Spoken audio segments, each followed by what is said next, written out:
My brother Ken and your family.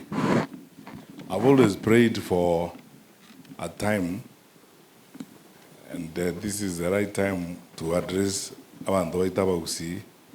I always keep praying. I hope my prayer will be answered one day, that when we come to functions like this, we are straight, brief, and specific to the point. Tunawaombea wale wenzetu ambao wako na shida. Tutafika tu. My brother Ken and your family. For many of us who are here, who know you at a very, very personal level, members of your family who are here, there are many things we could say. But I want, first of all, on my own behalf and on behalf of our family, for many people who do not know, Ken and I grew up in the same village. We have been together virtually all the days of our lives. And we have so much in common. We have gone through the experiences of this life together. So Ken, on behalf of my family, our extended family, some of the members of my family who are at your home in Kisii and so on, nataka kusema pole.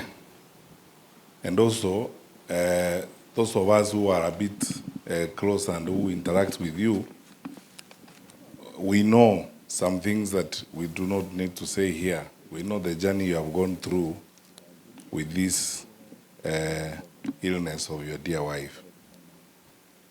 And Ken, I say this with tremendous admiration.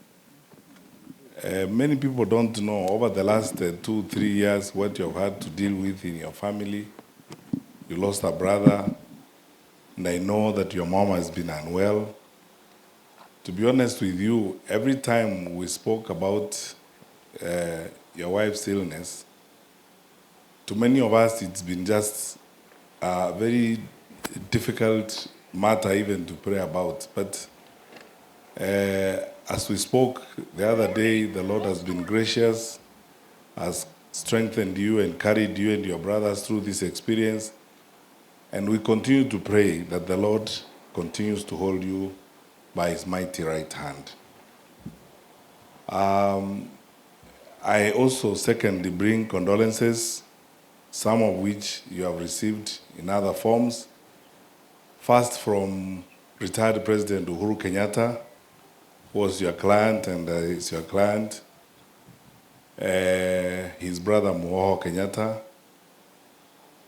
and I delivered part of their messages the other day to the family. And this morning, your colleagues, Senior Counsel Mother Karua and Honorable Kalonzo Musyoka, asked me to say pole to you, but they also told me that they are going to come home at another time on their own. Lakini, in advance, I'm conveying their condolences to you. Poleni sana. It's difficult to tell someone pole when they have lost a wife, because even for us Kisiis, Susan, with our bad manners as we are famously known, it's just that people don't understand that we Kisiis love family, ethically and directly. It's not the way others love. We also try, not necessarily the Tanzanian way, but we try, nonetheless. But even for us Kisiis, your wife is your foremost friend, foremost confidant, and the person who essentially gives you the moral compass in this life. So it's unthinkable what Ken is going through. I'd like my brother to ask you to be more prayerful, more focused on the Lord, and for all of us really. We pray for you and continue to take you before the Lord. Na tuwaombee watoto, because it's a very difficult thing. The last two things I want to say are this. I want to thank most of the Kisii professionals I've seen here. Most of you are wonderful people. Mohammed, Ken Nyaundi, Wakili, Senator, and all these people.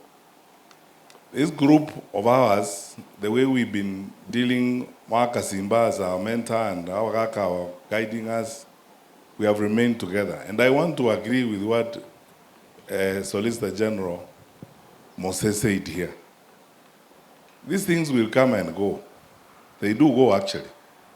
They will come and go. The things we do, some things we spend so much passion on, hatred, and most times nonsense, actually.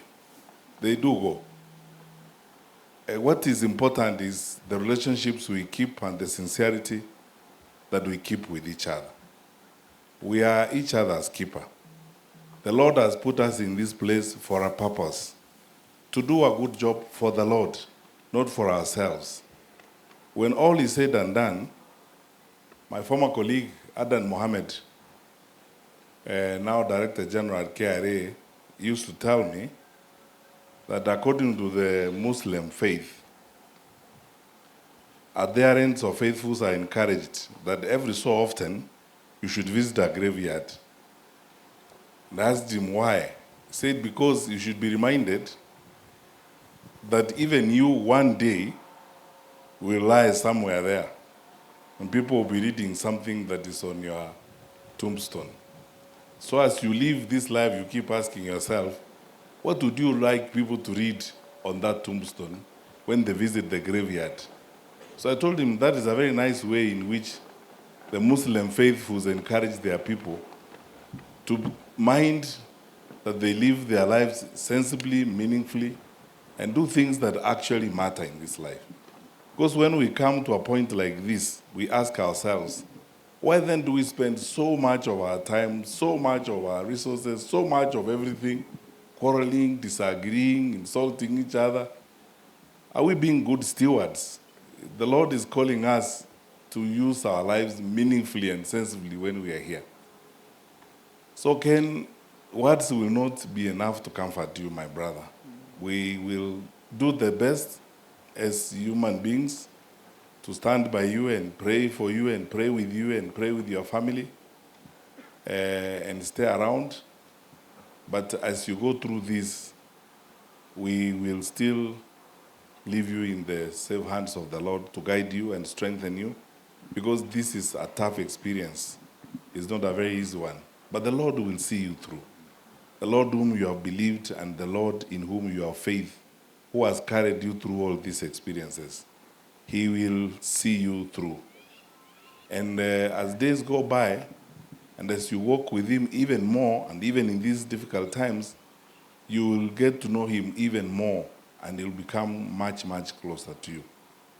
Very finally, we thank you, Ken, for the wonderful example you have given and for what you have done. On behalf of all husbands here, those who have learned good manners and those who are yet to learn, we thank you for the responsibility you displayed. I know many people here who know your family, how you have walked this journey. Ndugu, you have a sick mother and you have a sick wife, and you are nursing all these people. It takes God, and it takes the strength of character for you to continue walking straight like that, by faith, and facing each day as it comes. I pray that Mwanene Nyasaye kwagate, na endo mwanene abalemie, na no mongina toku musabira Nyasaye amokongi. Kiara mangana na makongi kiranye kene kiroro, walibande tu ajirenka twarade na no mongina. Lakini Ken rema Nyasaye naro, kuna bagusiba otebanga ayabona abeire. Kendo to kora twenzi go to saba Nyasaye, to mwegene na nduru chinkoro chitu Nyasaye. There is nothing more or better we can do than that. Togendere ko sabera na ukubwato ko boko na kugusira. Egekugera, those of you who are here know, Ken I know monto gusira abantu bami no, you are somebody who is a genuine friend. Esa abantu bonse. No ina abakwanire ga bonse. No tu abesere kali amatuka mange. I could count on you. Na susa nuna toriga, kero toko kambe bintu. I will say some more when we get out there that kangane me chande menge na so ime onye taliaye. Saying enjoy your genuine and sincere advice. Kung kaning ato sa ukunig entekyo, kanya at least in chengo tevyo manyo. You are a very sincere person. Nyasaye naye ako irenere ako abasani wale sincere bunole sincere to other people. Omonene naenda ako ejinguru. Naenda ako bareli enjera so that echa step weye debaza ko wanga neke ko wacha kia ko kocha ebenga ne step ko cha kumanya Nyasaye even more and better. Naenda Nyasaye koro kyo borobo bonene ese jinjera toko ganda kujubusu. Antoa minto Nyasaye balende tusabiro mwana oyo minto n'abantu bande.